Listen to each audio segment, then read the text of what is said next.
बिस्मिल्लाहिर्रहमानिर्रहीम, अस्सलाम वालेकुम जी। क्या हाल चाल है प्यारी प्यारी बहनों के। उम्मीद करती हूँ सब लोग बिल्कुल ठीक ठाक होंगे, खैरियत से होंगी। वेलकम करती हूँ आपको हुरमान बुटीक में। आज लाई हूँ जी आपके लिए ईद स्पेशल डिज़ाइन, बहुत ही प्यारा, बहुत ही यूनिक सा डिज़ाइन आपके लिए लेके आई हूँ। ऊन के धागे से आपने टसल्स वगैरह तो बहुत ही बनाए होंगे, कढ़ाई भी बहुत की होगी, लेकिन आज हम बहुत ही अलग तरीके से ऊन के धागे की डिज़ाइनिंग करने वाले हैं। तो चलिए जी शुरू कर लेते हैं। सबसे पहले तो हमने एक पैच लगा लेना है, कोई भी लेस लगा लें, कोई भी चीज़ आप अपने बाजू पे लगा लें। बाजू का डिज़ाइन बना रही हूँ तो आप उसके लिए कोई भी लेस वगैरह लगा लें। मेरे पास पैचेस पड़े थे तो वो मैंने यहाँ पे सेट किए हैं, उनको लगाया है बाजू के ऊपर, ठीक है। और ये देखिए इस तरह से मैंने पैच को सबसे पहले लगा लिया है। अब आ जाते हैं ऊन के धागे की तरफ, जो कि आज के हमारा स्पेशल डिज़ाइन है। तो ऊन का ये गोला है, ये 30 से 40 रुपए का आपको ईजीली बाज़ार से मिल जाएगा और इससे कढ़ाई की जाती है, जर्सियाँ वगैरह बुनी जाती हैं। तो आज हम इसके साथ बहुत ही प्यारी डिज़ाइनिंग करेंगे। तो यहाँ पे मैंने एक फोग ले लिया है, यानी कि एक कांटा। तो उसको हमने क्या करना है कि ऊन के धागे को उसके ऊपर लपेट देना है 60 से 65 बार, यानी 60 टू 70 या 65 टाइम्स मैंने इसको उसके ऊपर लपेटा है। जितना ज़्यादा आप इसके ऊपर ऊन को लपेटेंगी, वूल को लपेटेंगी, उतना ही आपका ज़बरदस्त और परफेक्ट फ्लफ़ी भरा भरा सा पॉम बनेगा। और अगर आप कम लपेटती हैं तो वो फिर बिखरा बिखरा सा अच्छा नहीं बनेगा और उस तरह परफेक्ट नहीं बनता पॉम, ठीक है।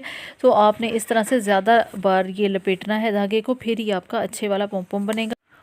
और यहाँ पे आपने इस तरह से घेरा लगा लेनी है, 2 घेरे यहाँ पे लगा लीजिए। ये देखिए इस तरह करके अच्छा सा टाइट करके आपने घेरा को लगाना है, बिल्कुल दरमियान में आनी चाहिए आपकी गिरा। दो से 3 आप यहाँ पे गिरे लगा लें, ठीक है। अब बैक की तरफ आप चले जाइए। ये देखिए यहीं से आप बैक की तरफ गिरा को ले जाएं, धागे को ले जाएं और यहाँ पे ये देखिए इस तरह से आराम से करके आपने इसको उतार देना है फोक से। और उसके बाद आपने यहाँ पे भी अच्छी तरह टाइट करके 2 से 3 गिरें लगा लेनी है।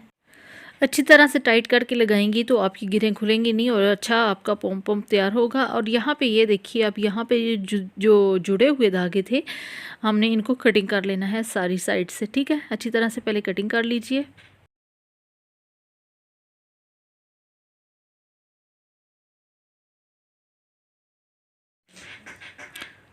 अब दूसरी साइड से भी कटिंग कर लीजिए, ठीक है। एक साइड की कर ली है, अब दूसरी साइड से भी मैं कर रही हूँ।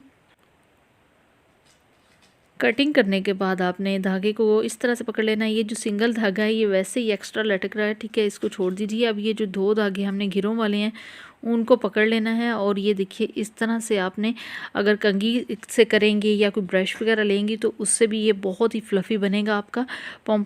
और हाथ की मदद से भी आप इस तरह ये कर सकती हैं, ठीक है। फिर उसके बाद आपने कैंची ले लेनी है और इसकी मदद से आपने इसको कटिंग कर लेना है। प्यारा सा एक राउंड शेप में आप इसको कटिंग कर लीजिए। और ये धागा जो एक्स्ट्रा था वो भी कटिंग कर लीजिए, सिंगल वाला भी, डबल जो गिरों वाला था वो भी, ठीक है। सारे को आपने कटिंग कर लेना है। हर साइड से आप देख लीजिए, कोई भी एक्स्ट्रा अगर धागा आपको लग रहा है तो उसको कटिंग करके अच्छी सी राउंड शेप दे लीजिए।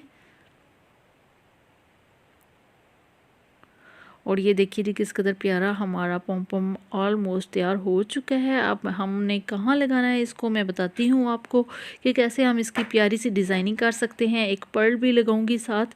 और ये देखिए यहाँ पे दरमियान में मैंने इसको रखा है और पहले सुई से हमने इसको यहाँ पे टांका एक लगाना है, ताकि ये जो इसकी घेरा है ना यहाँ पे आके सेट हो जाए, इसके अंदर ही वो नज़र ना आए। और उसके बाद आप जहाँ पे लगाना चाह रही हैं वहाँ पे इसको सेट कर लीजिए। सेट करने के बाद 2-3 स्टिचेस लगाने के बाद आपने पर्ल एक ले लेना है और उसको आप यहाँ पे ये देखिए इस तरह से लगा के अच्छी तरह से पक्का कर लीजिए। ये देखिए एक लग चुका है। अब इसके बाद 2-3 मैंने और लगा लिए हैं, डिज़ाइन कंप्लीट मैंने कर लिया है। और ये देखिए कितने प्यारे हमारे स्लीव लग रहे हैं, बहुत ही प्यारा डिज़ाइन लग रहा है इनकी वजह से। बहुत ही डिफरेंट तरीके से मैंने आपको आज डिज़ाइनिंग करना सिखाई है। उम्मीद करती हूँ आपको ये डिज़ाइन अच्छा लगा होगा। इस चीज़ पे ज़रूर बनाइएगा, मुझे कमेंट करके ज़रूर बताइएगा आपको ये डिज़ाइन कैसा लगा है। मिलते हैं इंशाल्लाह नेक्स्ट किसी अच्छी सी वीडियो के साथ, तब तक इजाज़त दीजिएगा। अल्लाह हाफिज़। चैनल पर नए हैं तो सब्सक्राइब करना मत भूलिएगा। अल्लाह हाफिज़।